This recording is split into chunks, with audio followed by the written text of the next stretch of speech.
camarades peuple d'Afrique, peuple du Mali, mes chers frères et sœurs du Litako Gourma, chers camarades. La même malienne a annoncé avoir neutralisé Abou Ouzeifa, le chef terreau qui est parti chez camarades peuple d'Afrique, affronter les Américains. Et ils n'ont pas pu le mettre KO. La même malienne a annoncé que elle a fini avec lui. Les Français jaloux, là. Le journaliste français jaloux, là. Il dit non, c'est pas la même malienne qui a fini avec le gars, que c'est d'autres gars qui ont fini avec le gars. Il raconte des conneries, tout n'importe quoi, on ne comprend pas ce qu'il dit. Mais c'est que jalousie est dans son corps. Mais jalousie va le tuer. Cher camarade peu d'Afrique, on va l'écouter. Et puis bon, on va relever les incohérences de son speech. On est parti chez camarade peu d'Afrique. Qui annonce l'avoir éliminé, vrai ou faux? C'est plus compliqué que ça. Je vais vous expliquer. D'après mes informations, déjà, on va voir une carte sur laquelle on va voir dans quelle zone il a été tué.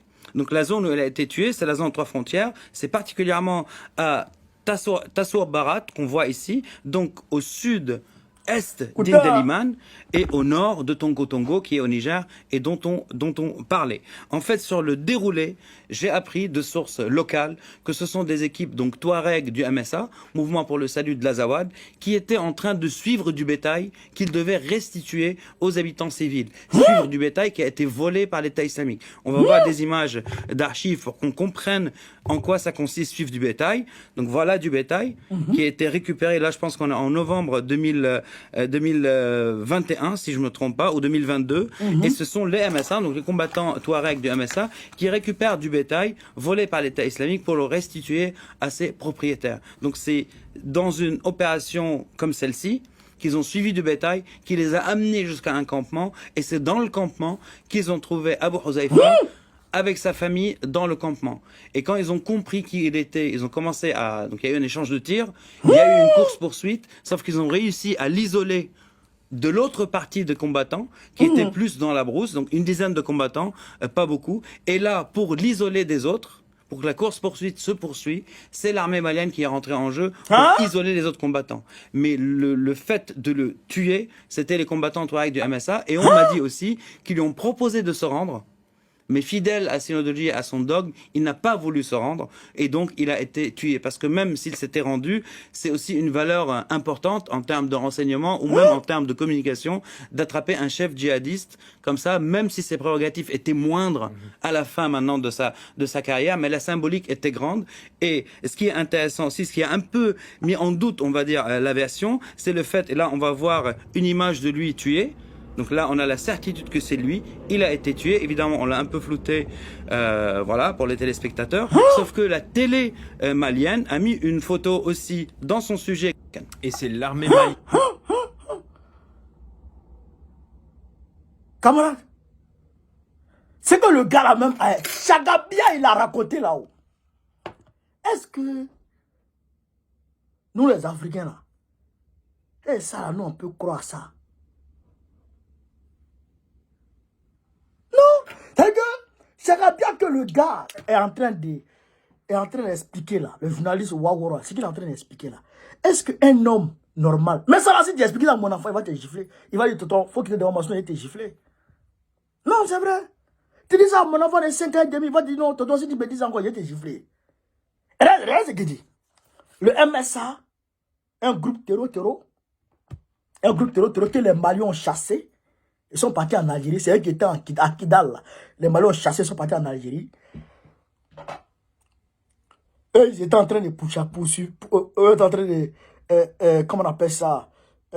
Ils étaient en train de suivre du bétail pour aller restituer ça aux propriétaires. Alors que c'est ces gens-là qui volent le bétail pour vendre comme putain de guerre.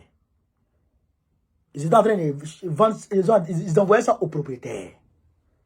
Donc, en suivant ces bétails-là, ils sont tombés sur un campement où le gars s'y trouvait.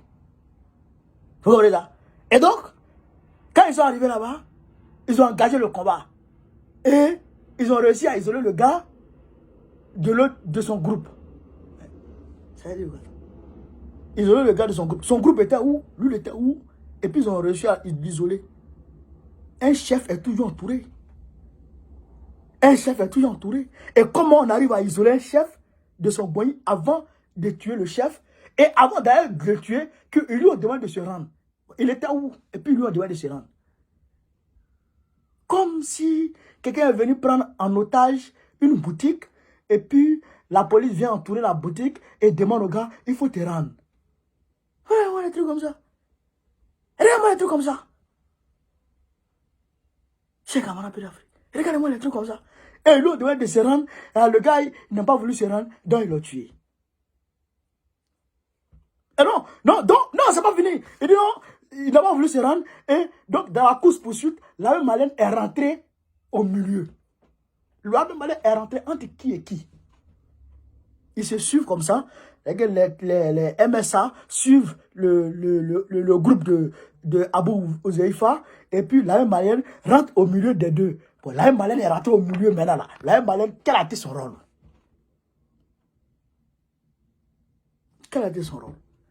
Elle est rentrée au milieu pour aller donner de l'eau à boire aux gens ou bien pour les applaudir ou bien pour chanter pour eux ou bien elle a fait quoi au milieu là? Bon, je ne comprends pas la chose. Je ne comprends pas la chose. Là, un Malien dit que l'accord d'Alger n'existe plus. Donc, tous ceux qui sont armés, qui ne sont pas avec l'armée malienne, qui sont armés et sont considérés comme des ennemis. Si l'armée malienne rentre là, qu'elle trouve les deux, elle allume le feu sur tous les deux. C'est comme ça. Il n'y a pas midi 14. Donc, il faut rendre à César ce qui appartient à César. Dans ta vie, là, au moins, il faut reconnaître un jour quelque chose. Je vais mettre une photo sur ma chaîne Telegram. Je vais mettre une photo sur ma chaîne Telegram. Je vais mettre le lien Telegram en commentaire. Allez-y voir la photo. Je vais mettre le lien en commentaire. Allez-y voir la photo. Il y a un soldat malien qui est arrêté sur son corps. Tenu de l'armée malienne. Là, le soldat malien qui a arrêté sur son corps, c'est ton grand-père. Journaliste maudit. C'est ton grand-père qui a arrêté, qui a porté tenue de l'armée malienne qui a arrêté sur le corps de gars là. Comment un maudit comme ça là? Waouh là. Comme on appelle l'Afrique. Le 11 mai, tout le monde à Lyon. Je vois les photos d'Assimi Goïta à Lyon. Je vois les photos d'Ibrahim Traoré à Lyon. Je vois les photos du président Tchani à Lyon. Je vois les photos de Diomaye Faye à Lyon. Je vois les photos de Sonko. Je vois les photos de Faustin Akanche Touadéra. Sur ce, vive l'Afrique libre, vive le panafricanisme, vive tous les présidents panafricains. Bambo, président Biko dans 2005, Inch'Allah. On est ensemble les gars, merci.